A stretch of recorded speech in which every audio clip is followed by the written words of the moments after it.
Well, hello there, and thanks for joining us. You've made your journey across the Pacific Ocean onto our side of the world. You spent some time throughout the Philippines with Chef G and Chef E, exploring 4 corners of the Philippines and their cuisine. And now it's our turn to show off the diversity of food that we have here in the United States. I too am known as Chef G, but just spelled with the letter G. And I'm Chef Rommel. We're both Californian, and we are excited to journey with you and to show what this side of the world has to offer. So take a seat, relax, maybe even get a snack. Definitely, because you will get hungry. Be ready to taste, Learn. and be inspired. This is Taste Buds.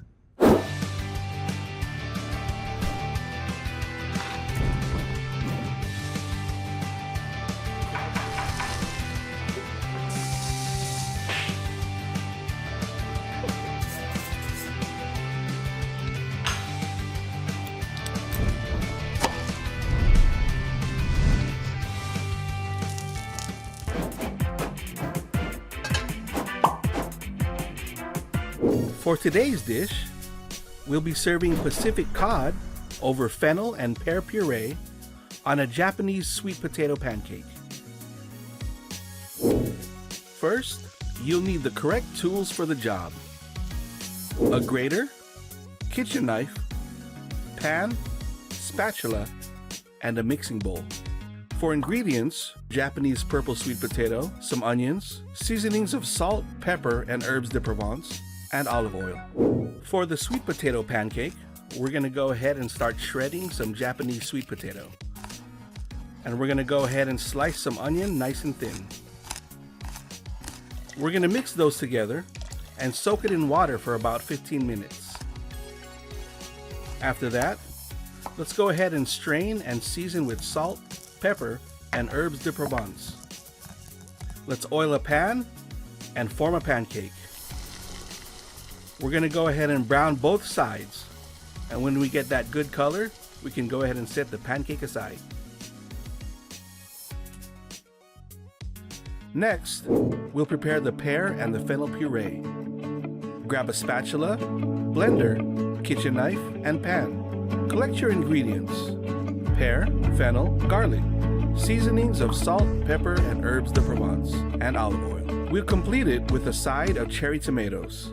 Now let's get going on our fennel and pear puree. Before we start chopping, we're going to go ahead and set aside these fennel fronds for garnish. After that, let's go ahead and large chop some pear, fennel, and onion. Along with some whole garlic cloves, we're going to saute everything in a pan with butter and olive oil. Again, we want to season with salt, pepper, and herbes de Provence. Remember, it's always important to season all of the layers of your dish. Now we're going to saute until it's softened and lightly caramelized. After that, we're going to place all of it into a blender and add water as needed until a light puree consistency is attained. Now let's set this aside.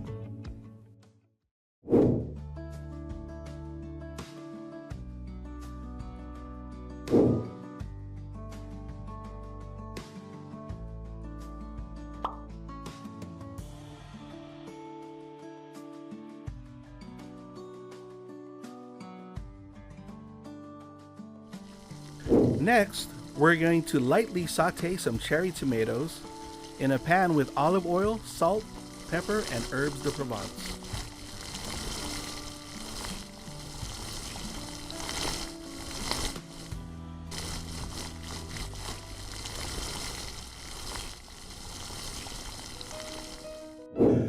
Okay, Chef G. Chef what Rommel, do we got here? What's going on, brother? Well, we have some fresh cod, wild cod, Pacific cod. Of course, we got to represent California, Of course, the West yeah. Coast. One of the most abundant fish in our oceans on this side. So we're laying this down. We're gonna sear these real quick, cook them off. The fish is very fresh. Where'd you get this? So this right here, we want to always buy from a purveyor that usually, as much as possible, you want to get wild caught fish, right? Yeah. So And it's so fresh. You can still smell Right. the ocean, Yeah. You can still smell the ocean. And some the people water, the seawater. the seawater, exactly. Some people are thrown off by that, but that's actually a good sign. Oh yeah, that's why most chefs when they buy seafood, they smell Absolutely. it because they're looking for that Absolutely. quality. And what's great about Pacific cod is that it's a very versatile fish. Yeah. It stands on its own, but it's very good in pairing with a lot of stronger flavors, or even a lighter approach, a fresher approach. So they're semi-firm, but they flake very nicely. Really good eating fish. And what did we season this with? Oh, so this one we just have salt and pepper, a little bit of herbs de Provence. Very simple. Very simple. You always want to season your food and all the ingredients at every stage, right? Right. Nice. And then we're pretty much searing both sides. Mhm. So why did you choose this fish?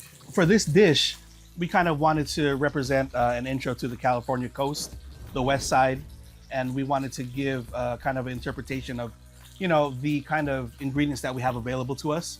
Seasonally speaking, we always have something unique and something flavorful, something fresh available to us when it comes to fruits or vegetables. When it comes to the ocean, we can, all season you have crab, you have fish, you have clams, you have mussels, and we just wanted to, kind of, since we came over from the Philippines here on that side of the Pacific coast to our side of the Pacific coast, we figured this would be a great introduction as we explore more of California. And we are so lucky too because God, in California, all the fresh produce are available all year round. Right. And a lot of people need to remember that buying and using produce when it's in season is the best because it's abundant and it's also cheaper. Yes, When they something's gotta move it. They gotta move it. When it's in season, everything is cheaper and more affordable. It gets expensive when you start importing and shipping things from other parts of the world or the state. So if you can do as local as possible, then you can still come up with creative and delicious ideas. What else do you want? Are you adding anything else on this recipe? For the fish, we're gonna keep it simple because all the garnish and all the other flavors are gonna come together and make this and complete this dish. So we're gonna add a little butter to this. So with a softer and more gentle fish, you don't want to go too high of a heat right off the bat because it'll start curling up on you and start separating. So what we've done is we've approached this with a lower heat, then we're gonna kind of finish it in butter, as everything cooks to keep everything together and for it to absorb the fats. Because cod in itself isn't too fatty like other fish, like salmon or other parts of tuna, but it's delicious in and of itself. It's a totally different kind of flavor. Yeah, and I'm glad you mentioned about heat because you know how it is. A lot of times they think we just cook with one temperature, right? Which is hot. There's a reason why there's high, medium, low. Right, exactly. And usually the best way to cook any meat is you want to start high to sear the outside quickly to keep all that juice inside. And then you drop to medium and then you just slow cook. Yep, and finish it from there. That's funny that you bring that up because a lot of other places, high heat is, like you said, all they know. And they think just because it's hotter, it cooks faster. It cooks faster. Yeah, and that's not the case. That's not the case because you're so right. Every vegetable, every fruit, every piece of protein needs to be approached differently, right? But once you learn all that, easy peasy.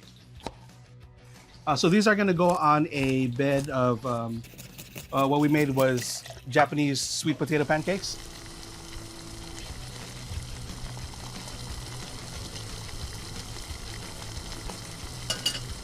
All right. So there's a wonderful sauce that we did earlier that has fennel, pear, leek, onion, and that was pureed. That's going to be for the sauce, and we're just going to garnish it with some of the other things we've prepared. Some fresh tomatoes, a lot of stuff that are abundant and in season. Now let's put everything together. First on the plate, we have our Japanese sweet potato pancake. Now we're gonna put a generous dollop of the fennel and pear puree right on top of the pancake. And on the puree, we're gonna go ahead and lay the wild caught Pacific cod. Now for our garnish, we have tomatoes, blood orange, fennel fronds, and some clover and broccoli sprouts.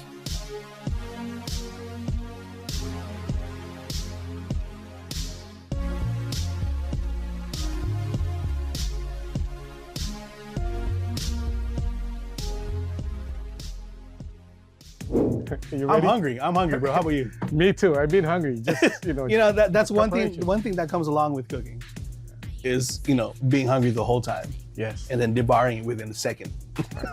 It's in your head, and now you put it into a reality. Right? And Now it's time to experience this that looks reality, very bro. good. So, are you ready to dig it? I'm ready to begin, bro. Let's Okay, go. let's try.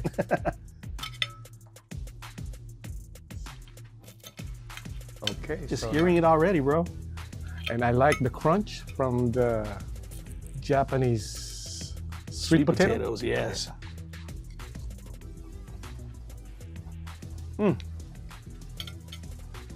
Nailed it. Bro, that was amazing. The sauce with the sweet potato and the cod just balance everything from the sweetness of the sauce, the crunch from the sweet potato, and then Then you have that Nice, hit. delicate. You got the herbs de Provence to brighten up the whole thing. You got the tanginess from the tomatoes, and you got a little bit of nuttiness right here from the sprouts. yeah, I was gonna say that. Put that together, bro. It's a great combination. And all these ingredients are available. Found right here in California, in abundance. So, Rommel, I've always wanted to know. We've known each other for a while, but what was your journey like? How did you get into the culinary industry? How did you get into the food? Well, honestly, yeah. I started at a very, very young age because my dad, he was the chef of the town. Wow. In the Philippines, whenever there's wedding, anniversary, birthdays, there's always that one cook that they will call. Right. And and I'm always with him. I'm like the sous chef. That's right. Anywhere he goes, I'm with him. I help him, and ever since I love cooking. It's always Absolutely. Wherever I go, I see a kitchen, I get excited. What's in there? I know the feeling, bro. And then I got here in the States. I went and got education, Nice. went culinary training, and I knew I'm on the right path. And I am still learning and sharing my talent. That's amazing, bro. I love that you bring that up because always learning, always, leveling up, right? Right. And sharing that with everybody. So Chef G, Rommel. how'd you get into cooking? Yeah, interesting too. So I think mine's also comes from experiencing a variety of cuisines younger. So I come from a military family. Yes. From the Philippines, we immigrated to America, but it was in Kauai, Hawaii, and from there, we had the island food and all that stuff, and that type of cuisine, and then we came over to the mainlands, if you will, and we were actually stationed. My dad was stationed in the Presidio in San Francisco, so right off the bat, under the Golden Gate Bridge, we're crabbing every weekend, going fishing, right? Did that. Bro, so that and then just moving in through the bay and then coming here to Sacramento, just experiencing so many kinds of cuisines and food, and mom for me was always the one. She loved to experiment with her food. How about your kids? The boys, we try as best for them to get into cooking and all that, and Gavin will make us breakfast now, so Okay. And the other two will make desserts. So the middle one is Graham, and he loves to bake, and my youngest one is Jerome, and he loves to garnish and experiment, put everything together. So yeah, I mean, it's and just living in California, so many different cuisines, north to south, east to west. Put that all together, you could always make something different every day.